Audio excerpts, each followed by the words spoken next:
G'day trendsetters, coming to you today from Santa Cruz, California, namely the home of Lobster, a legendary bicycle brand out of Santa Cruz, California. This brand has been in operation for many years and it's quite an impressive shop. I'll be receiving a tour shortly from Paul, the founder, builder, etc. He's wrapping up a fitting. It's good or no? It's okay. My second time I do it. When I do it right. I shall manage, I do it right. Welcome to Rock Lobster Cycles, Santa Cruz, California. Let me show you the shop. It's a place where I spend about, 40 hours a week, give or take, but I do get out on the odd bike ride every once in a while. You got to do that. If you're not riding your bike, what good is it? Okay, so somebody comes in and I measure them for a bike.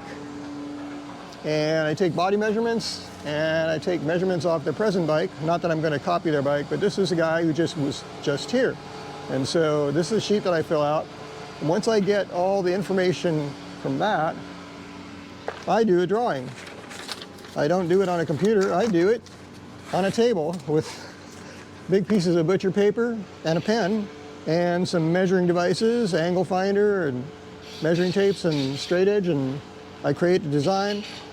When I get the design together, I yank some tubes out of where they're stored. The steel stuff is right here, the aluminum stuff's in the back of the shop, and then I cut the tubes. Sometimes I have to cut off a section with a hacksaw, and then I take it here, and this machine has a circular saw that does what are called miter cuts so that the tubes will fit together. Very important. They have to fit together really well. Otherwise, it's very difficult to weld, and even if you can weld over, say there's a gap where, the tubes aren't meeting perfectly, when that weld cools, it will pull the frame out of alignment. So, okay, once the tubes are mitered, I deburr the edges of the tubes with this belt sander. This belt sander is my friend, very close friend of the family. Okay, and then this is a frame fixture, also known as a frame jig. And the tubes are put into this fixture and then welded together. Not all at the same time. Some people do that. I just do little bits at a time. I'll start, with a bottom bracket and the seat tube, get that all set up. Then I'll machine the head tube, or just find a head tube that's the right size, put it in here, and then I'll do the down tube, and then I'll do the top tube. Then I'll take this part of the frame out that's tacked together, it's not fully welded, and then I'll weld it on this welding table, which is usually cleaner than that. But Friday I leave the shop and I don't necessarily clean it, hardly ever. And in order to put the tubes together, I have a big old 1987 Miller Synchrowave that I've been using for a good long time. These are legendary welders. And every time it's broken except once, I've been able to fix it myself, which is something, because I don't know electronics very much. This is one form of putting tubes together with electricity. It's an electric arc. If you need to use flame, this is an oxyacetylene torch here that actually turn on the gas and you light it and it creates a flame. It's not as hot as this arc, but it's good enough for brazing and silver soldering. Okay, so that's the building process. I have other machines that aid in shaping tools or shaping fittings,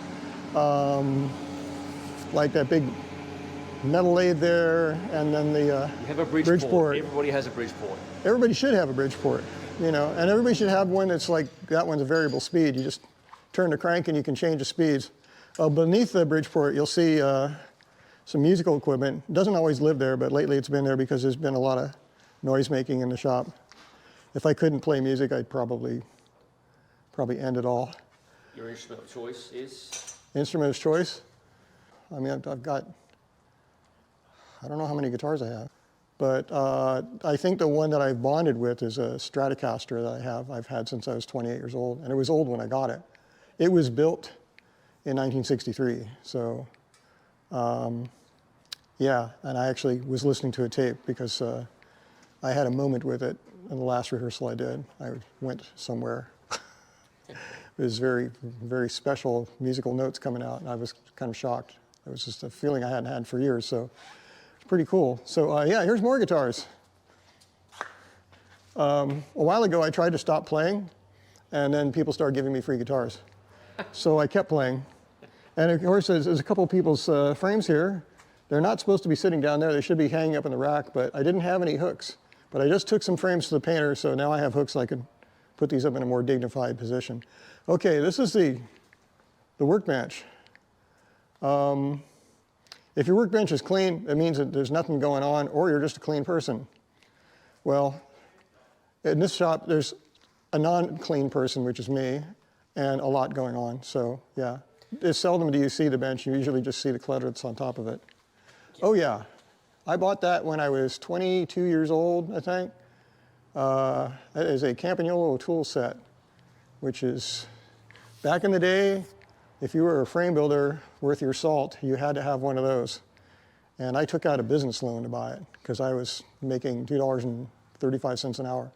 To be a lot of hours to come up with the $850 that it cost then. And now they're a lot more, but $850 was, I mean, my rent was only $160 a month, I think. Yeah, okay, so yeah, and then there's frame finishing tools, like you get distortion when you're welding and other things and things out of spec, and these tools help clean the threads and clean the surfaces and machine the head tube and everything so that all the various parts will fit in. This is a bench vise. This is my new bench vise. I've only had it maybe about 2 years.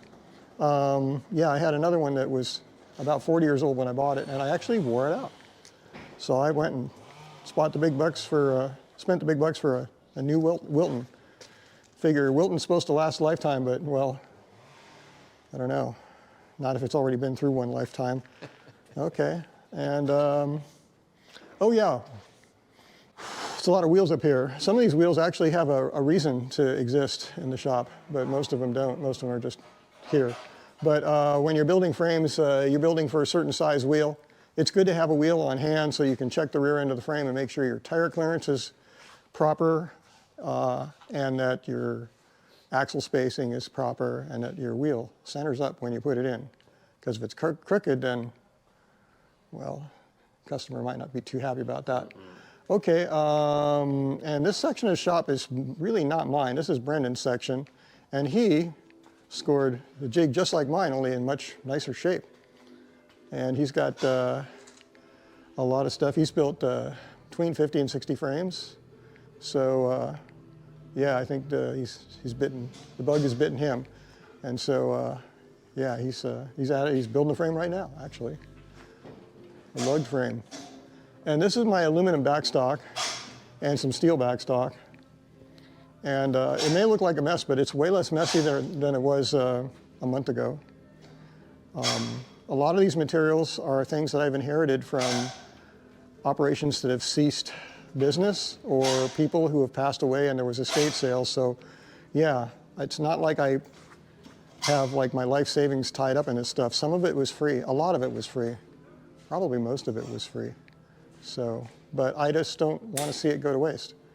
So yeah, so every once in a while I'll pull out some old stuff, you know, between Christmas and New Year's and build a frame with it that it's not going to a customer. It's just, I want to use up some old stuff that's been handed down from builder to builder to builder. It might be like 50, 75 years old. I just want to do something with it. Okay, this is the no hope rack up here. Yeah, they probably can't be fixed, or they're just probably not going to get ridden for a while. Or they just, you know, somebody came by and said, hey, you want this?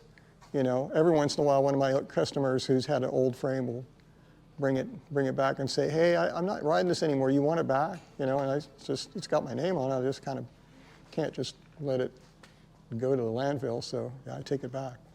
So I'm literally working in my own landfill.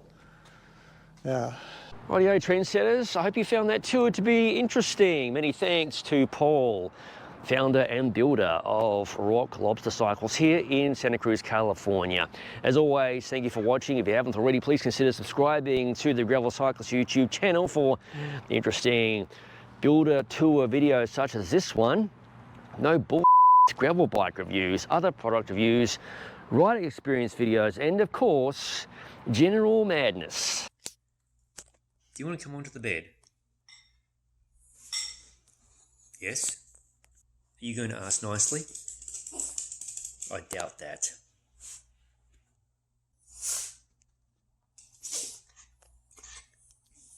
Really? You know, snapping at me? That's a bit rude. Tuesday. You're a naughty girl. I expect manners, please. Alright then, as all of it is released to the channel, I'll see you in the next video.